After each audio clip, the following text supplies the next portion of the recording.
fast in the short run. Yeah, let's see what Harvick can do. He had to start on the outside again. Well, and it looks like right now, after we sing his praises, the 7's getting shuffled. Sorensen underneath in the 32, and he got freight trained by 5 cars. Yeah, and Harvick and Keselowski really took advantage of the opportunity that was put in front of them there to get in second and third. And Joey has opened up that much of a lead over Kevin Harvick. Third place is Brad Keselowski. Remember, he was back at 18th spot at one point after a penalty. Yeah, and we heard Doc talk about the 7 car, the only one talking about being loose, and I think that may have hurt him on that restart right there. You're looking at Reed Sorensen from the rear bumper of Justin Allgaier. Let's go three wide again. Hang on. This is the battle for 14th. There was some contact. Trevor Bayne, he's loose. He's hanging on. He's made the save. He'd make a good goaltender right now. These guys are good. Yeah. Woo. That's okay, but there's no future in it. How about James Buescher? He got the lucky dog. Look at him. He's in this battle as well. He's right on the outside of the 15. Sliding back just a little bit as he gets high. How about a battle for second? Brad Keselowski looking underneath the 33, and he takes the position from Kevin Harvick. It's really interesting. You know, you have Logano as the quickest by far on the early run. And then Keselowski and Harvick, I think, are the guys to watch if this thing goes long green flag racing. We haven't seen that in a while, but that pass could be significant. Both setting sail trying to catch up to race leader Joey Logano. Let's get more on the 22 car. Vince Welch.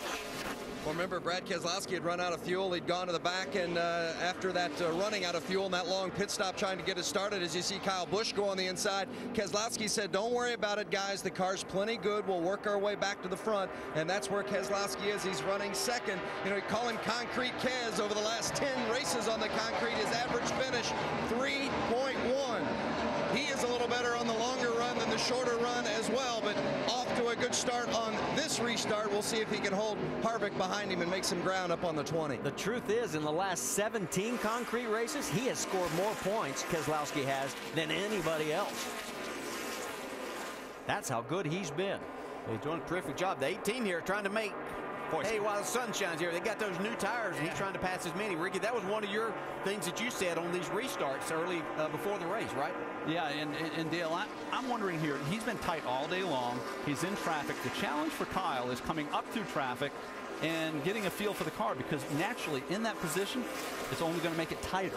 I'm watching Scott Riggs. He's got his hands full right there, guys, on that shot. You could see him hacksaw on the wheel. He's hanging on for dear life against the 98 of Paul Menard. Menard's got that low side, and he's going to get by him.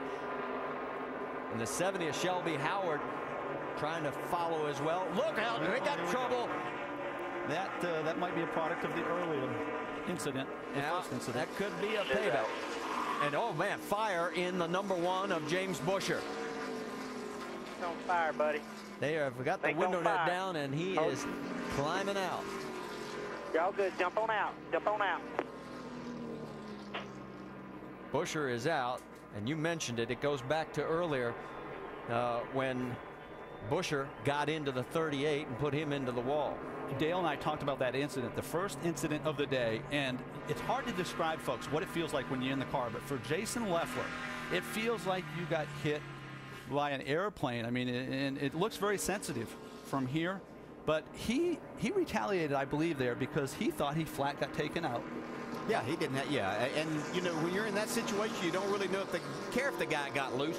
You're supposed to be in charge of your car, and you know you're on the bottom side, and it's up to you. And yeah, I don't think there's any doubt right there what happened. Well, here comes the 38 down towards pit road. The one car, Buescher, was running 18th. He had just gotten back on the lead lap, courtesy of Lucky Dog. And Buescher is heading towards, at least in the direction. No, now he's thinking better of it. This will be the second race in a row now that James is going to have a DNF. And he has been doing some good driving. But right now, NASCAR official talks to him, and he looks over, but thinks better of it. I guess maybe they'll talk about it back in the garage area.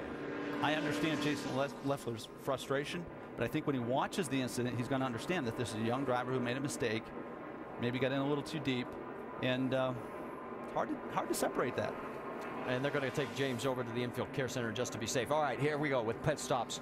Kevin Harvick leads him down. Justin Allgaier, first to peel off was Reed Sorensen in that 32. Let's go to Jamie Little. All right, let's see if their luck turns around on this pit stop. Justin Allgaier saying the car is great. 4 tires, fill it up with Sunoco fuel, no adjustments. Doc? Scott Wimmer, half a round down on the track bar, 4 tires. They will still have 1 set left. They may have more tires left than anybody. The Kevin Harvick car, you see the 33 taking a 4-tire change. The previous stop, they made no changes. Remember, Harvick's been really good on the long run. He needs a long run right here. Well, let's check it off as a Nationwide Insurance race off pit road. You can see, well, you almost saw. We've got one modified out on the racetrack right now. Let's go back and take another look at this last incident on our 7th caution. Keep an eye on the 38. We can see he gets a run up off of turn 4 here. And he just didn't give him any room for sure.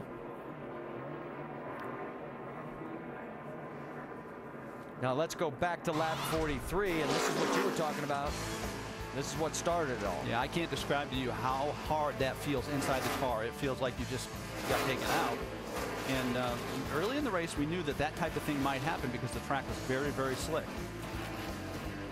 Well, we can tell you right now, I'm sure there's going to be some words. Leffler was 64 laps down, running in 39th, and Buescher was running 18th. Stay with us. ESPN delivers opening night of the Major League Baseball season tomorrow night as the New York Yankees head into Fenway Park to take on the Boston Red Sox. Both aces on the mound, CC Sabathia, Josh Beckett. It's Yankees-Red Sox. Doesn't get any better. ESPN's opening night presented by Dick's Sporting Goods tomorrow at 8 Eastern. ESPN News seen in New York and Boston markets. Coverage begins at 7 Eastern with baseball tonight driven by the world champion Yankees. The reason Brad keeps saying that is because he knows I'm a Red Sox fan, but that's okay. That's okay. So here we are under caution for the 7th time in this race. Jason Leffler involved in an accident with James Buescher in that one car earlier. And again, this time. You know, it just seems to me, and I know that everyone's thinking retaliation. I'd love to hear these two guys each side of the story. But the way he went in on top of him there, Leffler I'm talking about, he could have very easily gotten clipped a little further back on his rear quarter panel and been turned head on into the wall. So I don't know. It's interesting. We got, but Jamie Little is with the one. Jamie? And that would be James Buescher. And James, I talked to Jason Leffler when you guys got together the first time. Needless to say, he was pretty frustrated. Was that a coincidence there? I don't think it was a coincidence. I think it was probably intentional. We did get together earlier, and he crowded me down on the white line. I just got loose under him. I didn't mean to do it at all. But no, I guess he's mad at me for it, but I would be mad too. But I mean, he tried to wreck me under caution, a couple cautions earlier, and then just taking me out deliberately is kind of a little bit overkill. I mean, he crowded me, got me loose, and I slid up the track, took him out, but it wasn't intentional at all. What he did was definitely intentional. You walked out here and you said, I guess everybody in the Nationwide Series is mad at me. Why? I don't know. It seems like quite a few drivers have been getting mad at me lately, and I'm just trying to run my race and get up front. And we were leading the rookie points. We'll probably lose that this weekend. The 11's still running pretty decent, I think, and I saw the 16 getting back out there, so we'll probably lose a little bit in the rookie points, but I don't know. All the guys at Phoenix Racing are working really hard, and we got plenty of cars at the shop, so we going on to Phoenix. Every week's certainly been an experience for James Buescher. Alan? All right, Jamie, thanks. NASCAR talked about before the start of the season, let them race, let drivers settle it on the racetrack. We've certainly seen some cases of that this season, and here's one again today. Yeah, James Buescher got down towards the bottom of the racetrack, got a little bit towards the apron, and it got loose when Leffler came around, and it was an accident. Got into Jason, did ruin Jason's day, and I hate to see him retaliate because the young man didn't mean to do that. It was an accident, but he comes off the corner here, crowds him, and like I say, that was a really, really risky move. Of course, Leffler's car is already pretty much trashed up, but he could have been hooked and ran head on into the wall, but tough stuff. And if you were with us for NASCAR Countdown earlier, we heard Brad Keselowski in his own words talking about his approach and how it maybe has ruffled some other drivers' feathers. You heard James Buescher just there, somewhat similar. I'm just trying to run my race, and it's apparently not going over well. Yeah. So more to come, I'm sure. Now, really interesting strategy situation has been set up here. We got drivers on 3 different pit stop schedules. Joey Logano and Brad Keselowski did not pit under this caution, along with Paul Menard. They've stayed on the racetrack. You got Kyle Busch lined up in 4th position. He pitted at lap 133. Then you got Kevin Harvick